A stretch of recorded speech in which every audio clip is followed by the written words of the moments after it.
I'm going to tell you the difference between what we call block level elements and inline elements for HTML. So what are the block level elements? Block level elements like elements where they occupy their own block. By occupy their own block, I mean they dig on their own line.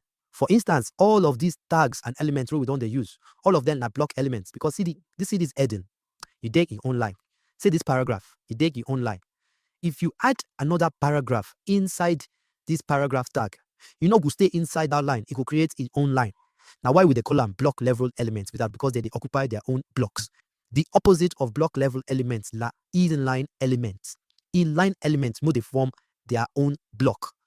They be inside the block where you add them because they don't get the ability to form their own block. That's the difference between block and inline elements. With that one inline element really go look the emphasis. We write them as EM.